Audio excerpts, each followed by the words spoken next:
Hello friends, near and far, dear to my heart. I'm Victoria with Aligned Soul Tarot. This reading will be for Taurus and all Taurus placements found within your birth chart or wherever you have second house influence in your chart. If you are unfamiliar with any of these placements, just know that I offer personalized birth chart readings and synastry relationship readings. These sessions are deeply insightful and offer a lot of clarity for the questions at hand. Each session, you get a full 2-question tarot spread, birth chart notes, where we dive into the archetypes hidden within your birth chart. You also get a private pre-recorded video to reflect on at any given moment. In this reading, we'll discuss astrology for your sun ascendant signs, tarot and oracle messages. Your love reading will be linked in the description box below, as well as information on all the services I provide. There always seems to be some crossover, so I highly encourage you to watch both to gain a deeper perspective, and also watch for your other placements. We are in Pisces season. This is a month of dreams, imagination, and culmination as we plant and sow new seeds into spring. Depending on where you are in the world, right, it might look and appear a little different, but it all reflects change on the cyclical wheel of life. We have a full moon lunar eclipse at the end of the month in Libra to mark this new landscape we are entering. During eclipse months, it's crucial to pay attention to your north and south node natal placements. So I'm offering a $20 lunar node reading focusing on your natal nodes and how they're being activated during this 1.5-year cycle, right? North node in Aries, south node Libra. Pisces season really asks us to get in touch and in tune with ourselves. What have you encountered since October with the last lunar node activation?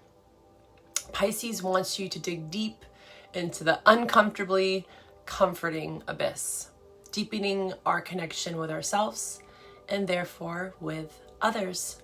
No strings attached, untethered and free. We may feel a little dreamy, and this is exactly where the magic happens. Now, Taurus, let's get into your reading.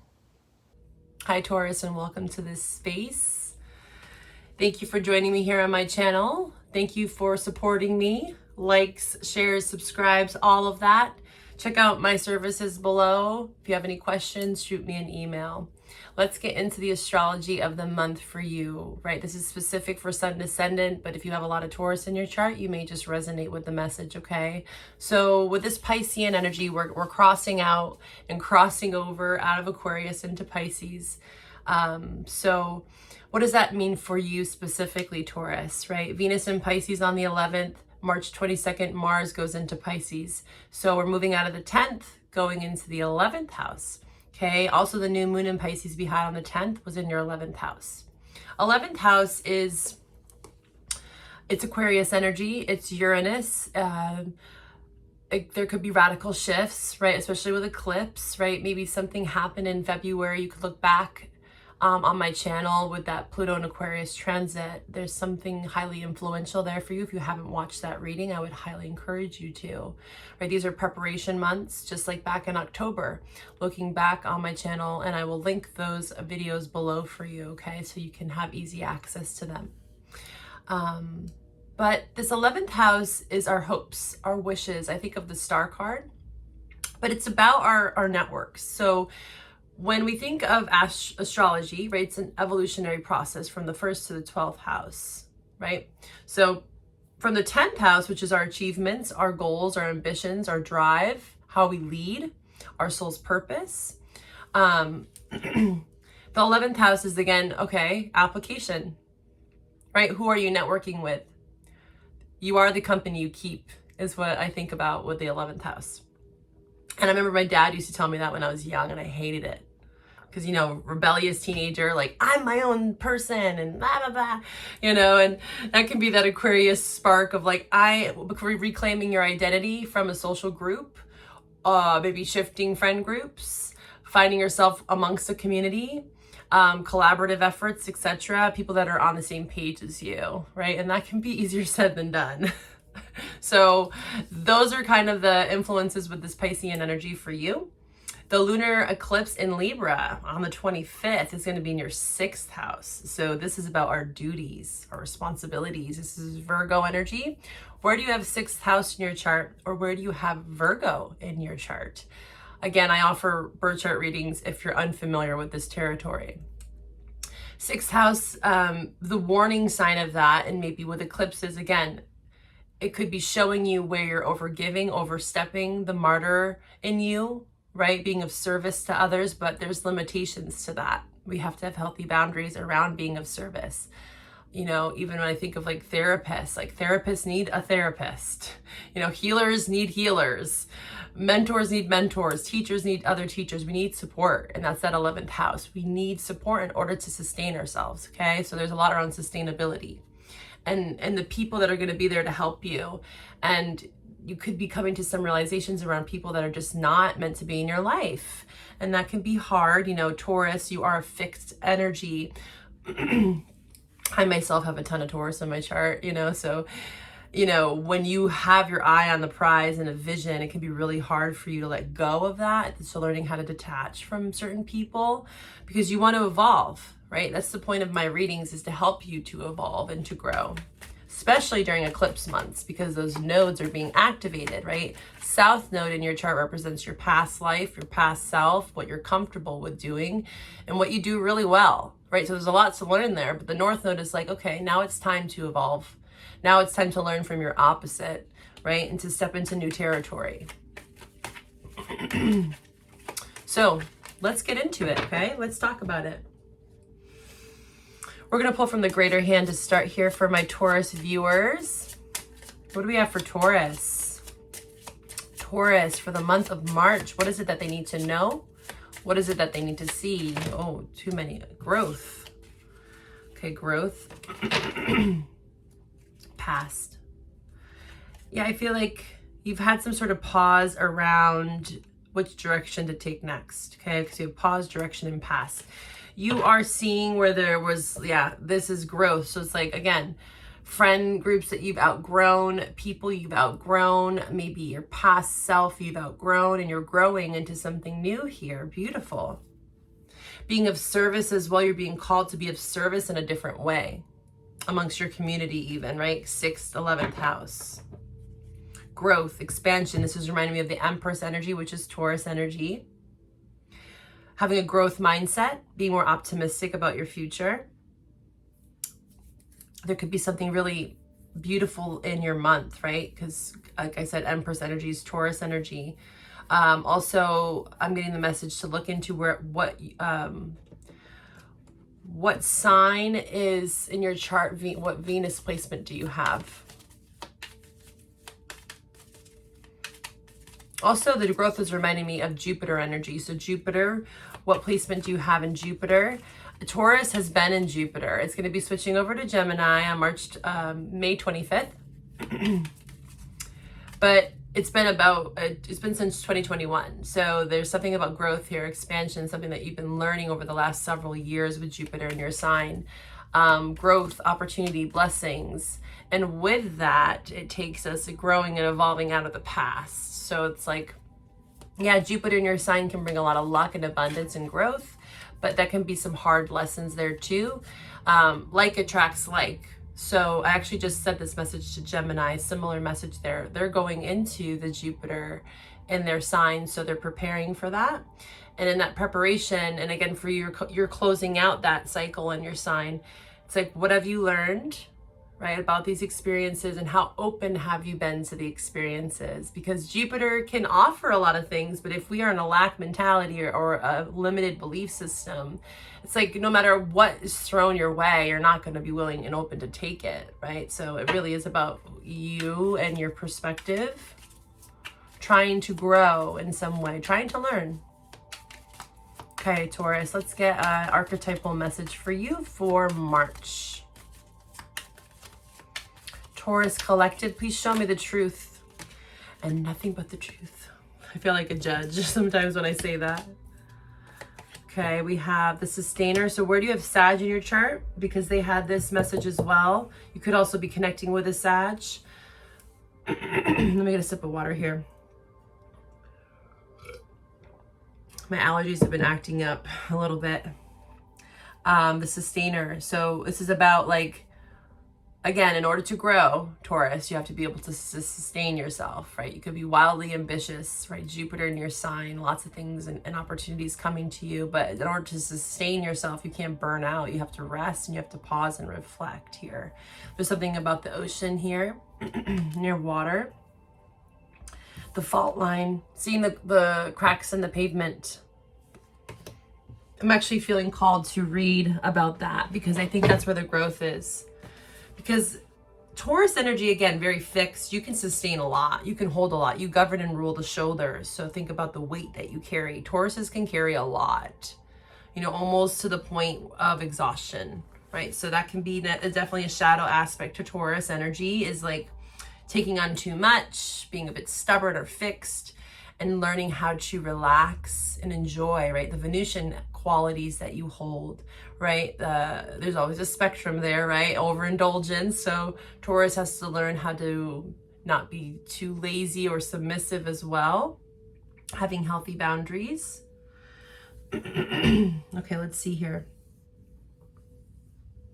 The fault line. Where are you, the fault line? Okay, 161. 161. So I'm getting reminded because this is an 8. 8th house Plutonic, the Pluto and Aquarius transit was, there was something there that you realized there was something that was faulty last month, January, February. So it says here, imagine walking across a frozen lake that begins to crack before your eyes. No matter how optimistic and brave you might be, panic ensues. You become fearful and tense and long for stable ground. Such is the energy of the fault line. It's the energy of walking on eggshells, of precarious dynamics, of sensing what is ready to break open into chaos. It's likely this cracking open is overdue, as fault lines develop slowly and naturally from underlying elemental pressures. That 8th house, right? 8th house is our shadow, this Plutonic energy. This card comes as a potent warning not to deny the shakiness that's afoot. So again, ocean is like Piscean energy. Where do you have Pisces in your chart? This is your intuition, not avoiding something, like overworking yourself. Notice and observe those cracks, maybe like anger or aggression showing up, because the fault line is kind of erratic and sudden explosions. It's much better to prepare yourself for change than to walk along the fault line pretending all is well. So you don't want to be like living in a fairy tale, you know. And Taurus, I know that, again, you can be very fixed, and it can be hard to let go of something that you really truly believed in. And this can look very different for all Tauruses. This is a general reading. You know, even if there's something faulty about it, it's like, no, I'm going to persevere. No, I don't want to see that. No, everything's fine. Everything's fine. It's like, maybe not everything's fine, and that's okay, right? There's room for growth here, right? Growth. And also in Japanese pottery, gold is used to mend cracks. Breaks are thought of as a precious thing rather than something to be hidden. So you could feel, again, like vulnerable to the faults, maybe a fault that you played, the fault lines, like trying to sustain something that you knew just wasn't working, and now you're being asked to grow. Okay, and understand that all those cracks are actually serving you in some way, and there's actually beauty in those lessons that you're learning in the faults, right? Okay, we're gonna pull from the Zodiac Oracles. So this can talk about what energies are around you, who you're dealing with, or what energy you're encompassing, right? Because Taurus, Sun, Ascendant, right? Whatever placements you're watching, these is just some portion of your birth chart. You could be encompassing another element, right? Another part of who you are. So Taurus, what do we have for Taurus? Who are they dealing with, or what energies are they being guided to take on for the month of March? Aquarius is showing up here. And Sag. Okay, so you could be dealing with any of these signs, or again, where do you have that in your chart? Moon, Pisces. You could have a moon in Pisces.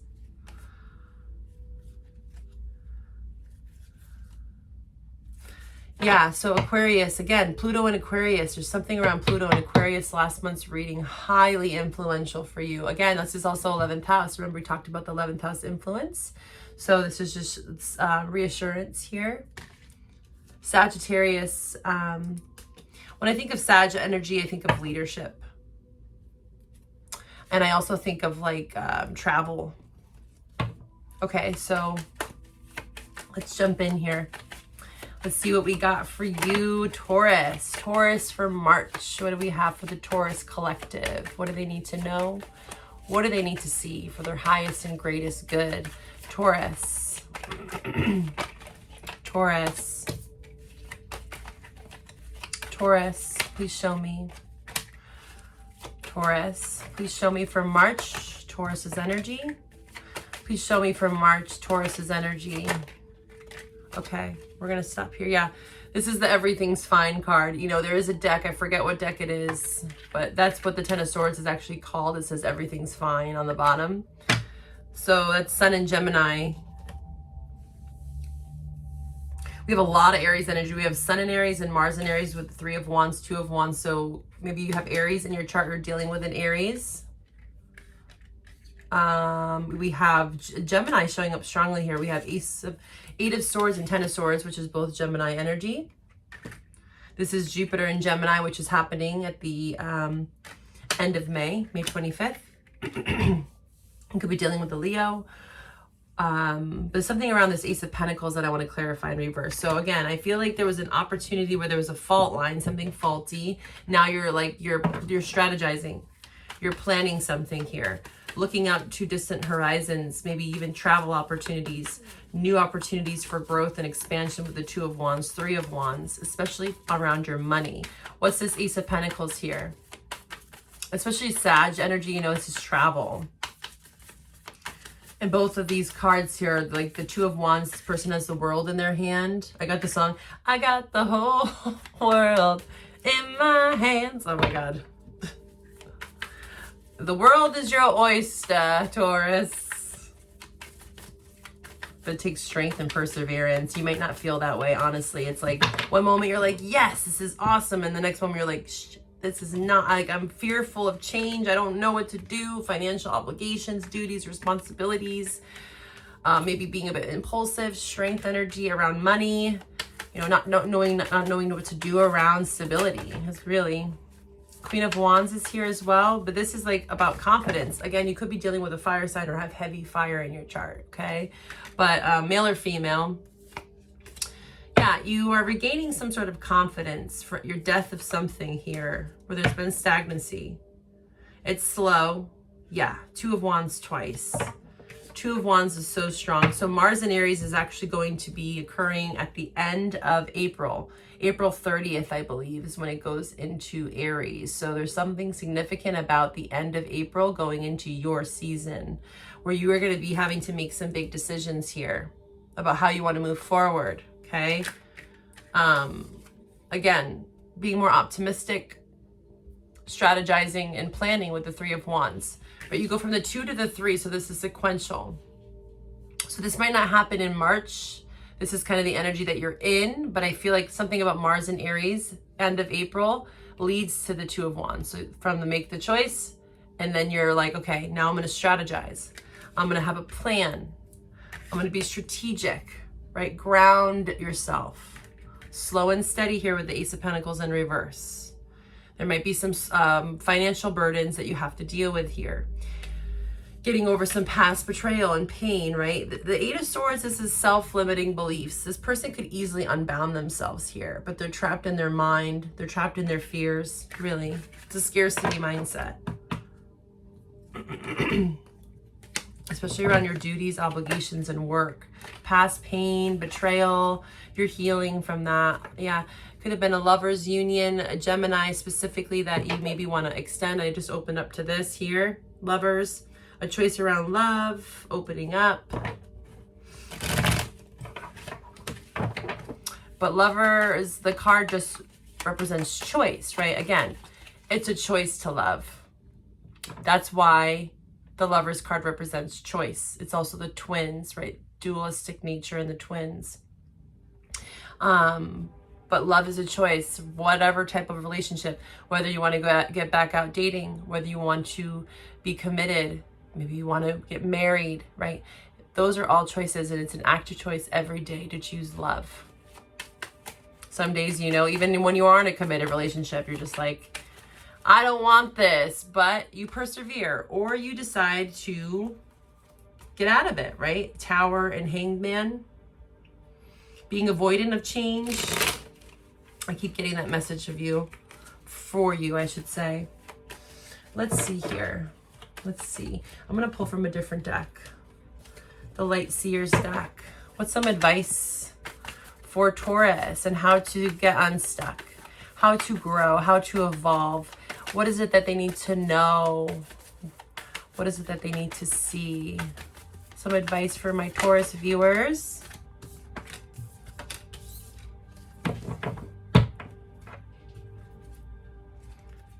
Yeah, there's a lot around stagnant energy. Lack of confidence, emotional instability here. You could have Cancer in your chart or dealing with a water sign. This could be someone that you separated from or is at a distance. Again, male or female, doesn't really matter. This is a lack of motivation and drive with the Chariot in reverse. So this as advice, as the advice card, the Chariot in reverse is like, you have to pick a choice.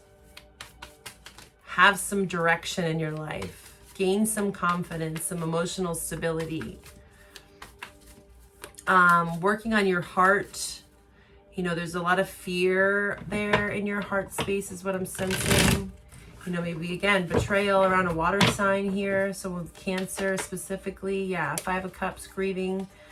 Yeah, there's some toxicity here. Capricorn energy as well around a family dynamic, a home, 4 of Wands. 9 of Pentacles, slow and steady. Taurus, that's you right there. It's slow, okay. What else? What's some advice? There's a truth here. Ooh, there is a truth. And justice will prevail with this truth. I'm really sensing that this is something that you already know. There's a truth within you, especially around your emotions, especially around your heart, okay? Some sort of karmic justice here. This is Libra energy, so this is definitely revolving around this eclipse in Libra at the end of the month, okay? There will be some sort of enlightenment, truth, awareness, download, insight for you, specifically around something that's been blocked around your heart, specifically a water sign if you're dealing with one. Again, it's coming to the surface. Maybe it has been a slow burn. You know, things have felt like consistent, but like lacking some sort of ground here with the Knight of Pentacles as your advice. It's like, but you have to keep progressing. You can't stay stagnant for too long here, Taurus. And there's something coming in. Justice will prevail. Okay, justice will prevail. We're going to actually dive more into this energy in your love reading, okay? I'm going to hold on to those 2 cards and see if there's any crossover. If you wish to join me there, you can find the link below for the love reading. If not, if this is where we part, bye for now, Taurus.